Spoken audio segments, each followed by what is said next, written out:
this is gonna be the most pleasant moment of this run so far. The Locavore achievement is completed. We are free at last. Welcome back to Prehistoric Max Difficulty Achievement Run. After 50 cycles of struggling, we can now finally grow our own plant and stop the eternal food hunting. The standard opening food for Relica is sweatcorns, so I'm just gonna spam some of these and some mimica buds to pollinate them. Their food production doesn't look good at first. One unit of sweatcorn is 800 kilocalories, so the yield seemed to be 266 kilocalories per cycle per plant. However, since sweatcorn can be further processed in smoker to double the calories and pollination accelerates the growing speed, the actual yield is a bit higher than 600 kilocalories per cycle. I have 5 dupes in max difficulty, which eat as much as 10 dupes, so I need about 16 plants to feed all of them. But I'll start with 10 since I still need to finish carnivore and I have to reserve some of their stomach for the meat. They also require peat to fertilize, but peat is really plenty in the natural tiles, so I don't have to worry about producing them for quite a while. What I really need to worry about right now is oxygen. It's getting thin, and I just realized I'm out of algae. I have attempted to raise some paku with my algae, and I probably sent too much algae to the teleporter planet. But it's okay. I'll just find a few more algae tiles to dig and replenish my stockpile now. It's only 5 dupes worth of oxygen I need to support. The Rex in the ranch keeps producing brine as they eat dartles, and that has become a bit annoying. The rancher, or any dupe that passed through this zone, would get soggy feet and chilly surroundings debuff as they step on the brine, which gives an athletics penalty and also stress the dupes. I want to replace the ranch floor with mesh tiles and dig a pit under it so all the brine falls to the bottom. The brine production is not much, so this pit would be enough for a very long time. I had to get rid of this morb because I noticed one of my dupes has slime lung. Morbs are spawned from uncleaned outhouses, likely those in the first 20 cycles before I swapped to lavatory.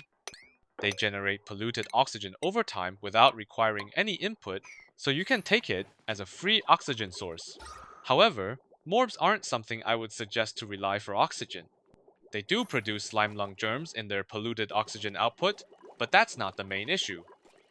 Their output is just too low, and it takes a lot of morbs to practically satisfy the dupe's oxygen needs. The output is also dependent on game speed and performance, while they themselves cause lag when too many are generated. Since there's other proper and stable oxygen source, such as electrolyzing, which is also a source of power, there's really no need to play with the morbs. So, what do we do to deal with the slime lung, you might ask? That's the fun part. We don't do anything. Slime lung used to be a fatal disease in the early phases of Oxygen not included, but it has been significantly nerfed. For now, it's just an annoyance that makes the duplicants occasionally cough and consume more oxygen. If there's massive source such as slime debris in the marsh biome, it might worth to submerge those debris to stop the polluted oxygen emission in case the entire colony gets slime lung. Although even if the entire colony gets slime lung, it's still not a super serious issue anyway. It's definitely not as serious as running out of food, oxygen, stress, or temperature issue. The dupes will recover on their own after a few cycles, so I'm just leaving that dupe to recover passively. Meanwhile, the 80% stress level of Lindsay is more concerning than slime lung. I have one bed built on top of carpet tile that could relieve the stress while sleeping or even just walking past the tile. I have to reserve fibers for ammo suits, so I didn't have enough fibers to renovate all bed foundation into carpet tiles yet, and I have to swap the most stressed dupe to sleep on the carpet bed when needed. But I guess I can afford one more carpet now, since I've fetched some extra Rexes. Actually, it's exactly this Rex earlier that keeps generating brine. The pit for the ranch is completed, but the natural looking Great Hall on the top is also accumulating too much carbon dioxide and chlorine. That's not surprising, since its shape also looked like a big pit. I still want to keep the plant in there just for fun, so I'll add a mesh tile, and dig through the floor on the water cooler to allow most of the heavy gas to pass through. Maybe not all carbon dioxide would be gone, but a thin layer of it can't hurt nobody. By the way, a disabled water cooler is a common practice to serve as a recreational building, so the mess hall could qualify as a great hall since it only requires the existence of the building but does not care if it's enabled. The water cooler itself gives one morale for the dupes if it's enabled, but then it also requires occasional water delivering labor, and the morale is sometimes bugged. It's also one of the possible way that dupes get food poisoning if the water contains germs. There do exist some good builds to disinfect water with chlorine or radiation, but a more convenient approach is to cook the food for the dupes, which kills the germs, and just don't allow them to drink water from water cooler. Feeding germy water into electrolyzers is also completely fine, since food poisoning germs can only infect the dupes through eating or drinking, so they are completely harmless when airborne. Anyway, I just prefer not enabling the water cooler at all. I wouldn't call it a mistake if you do it, but if it ever creates any issues for you, I would suggest to just disable it. Now I have some free time, I want to start separating the surrounding biomes into different rooms with doors. The purpose is to make some rooms into natural reserve. Not only because they give 6 morale to every dupe that passed through it, but also there are 2 achievements requiring natural reserves. The first one is get a room, which needs one of almost every kind of room, and the second one is some reservations, which requires 4 natural reserves. It's a bit surprising to me that there are only about 3% of players ever completing some reservations. It's nowhere close to a hard or tedious achievement. Most planet starts have so many random wild plants out there, all you have to do is to preserve some of the natural terrain, find 4 random area with at least 4 wild plants, plant a park sign, and make them into a room with a door. And any type of plants, including food plants, decorative plants, or industrial plants, would all qualify. I'd say more than 90% of the maps have way more than 4 such wild areas that you can easily turn into natural reserves. If I were to guess, the issue is likely a lot of players have the habit of strip mining and transforming every natural area into artificial tiles. Later on, they would realize the wild plants are all destroyed, and they have to create natural tiles with some special maneuvers and then wild plant with pips. Definitely possible, but it's way more complicated than just preserving the nature in the first place. Strip mining or transforming every tile might feel like a sense of accomplishment or significant progress, but it's really mostly aesthetics rather than functionality. Aesthetics is subjective, and there is nothing wrong if you want to make the base look pretty. We just have to be aware of that this has little or sometimes even negative functionality for the colony. Common drawbacks of not preserving the nature include, but not limited to, losing the potential free food from wild plants or critters and risk of making them go extinct if not careful, spending too much labor time on digging before the essential oxygen production, food production chain, or temperature management is completed. To make it worse, strip mining not only thins out the air really fast, but also destroy the enormous heat buffer provided by the nature that could have slowed down the heating of the base. It also worsened your game performance because now there are so many new gas tiles flowing freely and exchanging temperature, and dupes also have so many free tiles they can path to, and pathing calculations contribute heavily to the lag. You could choose to vacuum out big areas, or fill them back with tiles, or block the dupe access with locked doors, but that's way more work compared to just not strip mining at the first place. Anyway, I am now reaching for the output supply teleporter at home planet. I didn't need this earlier because I only needed to send resource from home to second planet and not the other way. I plan to send the completed blast shot later back to home, so I have to activate it now. But my digging was a bit careless. I have dug 1 or 2 more tiles than necessary. Now, Lindsay is stuck on this platform. Good news is, I am monitoring the digging apparently, and this area is still oxygenated. I just have to place a single normal tile to connect back to home. Don't even need any alerts. Ruby, the slime lung, Ruby the builder, has come to the rescue. On the surface of Relica, there's always a free meteor blaster offered for us. There are some wardrobe to the right, and there's 4 free blast shots inside. It's designed so there's a little automation puzzle we need to solve before the door would unlock. But, as always, we could just deconstruct the door or floor tiles to sneak in. 4 free blast shots isn't much since we need 100 of them in total to blast Demolier.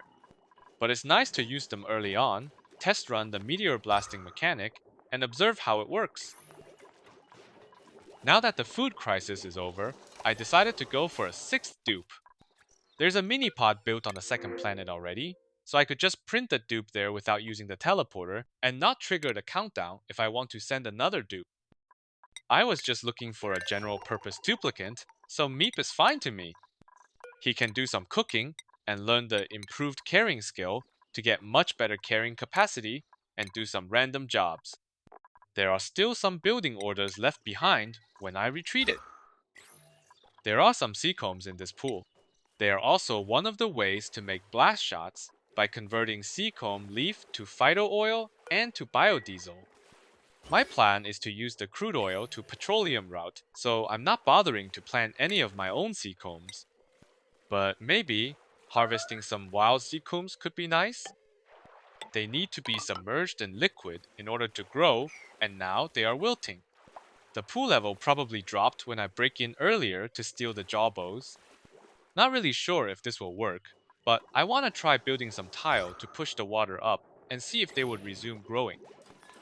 Well, it turns out to be a blunder. The water leaked from the left side first. I wanted to try because, in oxygen not included, water on both sides of the tile isn't guaranteed to be on the same level. And it even got 2 of my dupes into stress problems. I have to put Ellie on sleeping vacation now. But what about Lindsay? Well, it's probably too late to stop Lindsay from the stress reaction. However, there are several different types of stress reaction in this game, depending on the dupe traits. Lindsay is an ugly crier, and all she will do at 100% stress is to sit down and cry. The consequences is that she will show an ugly cry face and get a decor penalty. But why would we care about a temporary decor penalty? Ugly criers is really like the type of dupes we can afford to ignore the stress reaction. After Lindsay is done with crying, her stress level will be reset to 60%. Feels like more efficient than any other way of stress dealing, since we don't mind the consequences. The most stressed dupe is still more than 90%, which is Ellie, but the number is dropping, so we have the stress under our control now. Or maybe not yet? Somehow, the new duplicant Meep in the teleporter planet is now also stressed. The main cause seems to be popped eardrums, which is a constant 20% stress source. It happens when dupes go into environment with more than 4 kilograms per tile of gas without wearing a suit. The overpressured gas in this planet is apparently polluted oxygen. But why? There are a lot of sources that could emit polluted oxygen, such as polluted water or polluted dirt, but they should stop emitting once the gas pressure exceeds 1,800 grams per tile. Deodorizers and algae terrarium can ignore the pressure limit, but they should be producing oxygen instead. Anyway, I gotta fix the issue first, before spending more time figuring out the cause. The overpressure amount is not very serious, so I am not planning to pump the gas. I will dig out some more tiles, so the air has more places to spread and thin out on their own. Meep isn't a good digger, and his priority wasn't set to digging either though, so I am bringing Lindsay the digger back to this planet. We're more than halfway through the Demolier impact countdown, so it's probably the time to start transporting dupes this way as well. Lindsay indeed gets the digging job done fast. It seems the air pressure on the left is already below 4,000. It's still more than 4,000 to the right, so I'm gonna dig some tiles there too. Lindsay is already constantly haunted by stress problem in this run so far though. Maybe she will be stressed even more than Meep. But in case anything goes wrong, at least she's an ugly crier that can't hurt anything. On the other hand, Meep's stress response is destructive, so I'd rather not let it freak out. It will take some time for both the gas pressure and the stress level to drop. While we're waiting, it's time to start setting up the exosuit forge for Atmos suits. The feather fiber is already delivered from home planet, but I also need refined metals to make the suits. Not all kind of refined metal is eligible for Atmos suits. The most common metal types that do not qualify are lead, gold, and steel. There's some free refined iron at the bottom of the planet, but I want to reserve them for blast shots. I'll just ask the dupes to make some refined metal at home with a rock crusher, then send it this way. Meep is 88% stressed. Right now, the overall stress is going down because sleeping gives a 20% stress relief, which cancels the popped eardrums. I'll reassign Meep to sleep on the bed with the free carpet tiles. When there is only a single stress source, at least we know the stress can be reverted as soon as it starts sleeping. And to play safe, Meep will go on the sleep vacation schedule. On the other hand, Ellie was stressed at home earlier, but her sleeping vacation has got her back to normal, so she can return to regular schedule. I suspect this sublimation station is the cause of the overpressured polluted oxygen while nobody is at home. Maybe when I dumped some polluted water on the ground earlier, some of them spread it to the foundation of the station, and it ends up acting like a submerged electrolyzer in a hydra, producing without ever being overpressured. It requires power to operate, but I coincidentally has set up some wire into the room with slugs, and the slugs would continue to generate power in nighttime even when nobody is here. Without any dupes consuming oxygen, the pressure gradually grows up to the point of popped eardrums. If I have returned and realized the situation even later, the colony might be very hard to fix, and dupes can only live without popping eardrums inside Atmos suits. Time to set up Atmos suit dock and checkpoints to access the bottom and collect the refined iron there. The docks can be made from any refined metals, so lead can be handy here. It's always nice to have a close oil biome for tons of free lead in early game. Lindsay is ugly crying once again. Sorry, Lindsay. Meep is chilled down a bit, and the gas pressure has dropped, so hopefully things will get much better soon. I want to get this issue fixed for good though. I don't want the dupes to still be bothered by stress reactions when we are making the blast shots. Even if there's no additional serious consequences, interrupting the job and performing the stress reaction itself is quite wasting time already. I've got a brand new lum here, wild, but being groomed. It's 8 cycles old, and lum egg takes 20 cycles to incubate, so likely it's hatched from an egg laid in cycle 33. Should be laid by the wild lum that was sitting in my great hall. My food supply is stable now, so I'm not in a hurry to eat it. Let's see if this lum would be eligible for laying another egg when I feed it all I can. One good thing about stables is that they are not very picky about what buildings are allowed to go in. It requires a grooming station, but we can put batteries or even industrial machinery inside, and the room would still qualify as a stable. It's nice to know if you want to find a place to fit random buildings and save some space. Power generators used to be fine to go in as well, but after the Bionics DLC, they would transform the room into a power station, so that doesn't work anymore. Polluted oxygen pressure is dropping below 3000. Looks good. Meep stress down to 74% looks good. They are still having popped eardrums because the right side of the base is still somewhat overpressured. So can't hurt to clear out a few more tiles, and this terrain under the lavatory seems to be obstructing the airflow. I'll replace the floor with tile and clear the way so the air can circulate and average out more smoothly. Time to research the rock crusher to make the refined metals for Atmos suits and set up some deodorizers. I'm not too bothered by polluted oxygen being polluted, but Atmos suits can only accept clean oxygen. So I have to at least partially clean the oxygen in this area and pump it into Atmos suit docks. I plan to place the deodorizer in the entrance of this enclosed area, so any polluted oxygen flowing in would first be cleaned. Hopefully this should end up with mostly clean oxygen in the area. I don't think it would be 100% clean, but as long as it's close, I should be able to use it to feed the docks without causing too much wrong element damage. There are a lot of good designs to filter gas with little or even no power consumption, but I always love to try out some new natural ideas. I'm already 60% done on carnivore. With 6 dupes printed, we have really plenty of time to eat the remaining meat before cycle 100.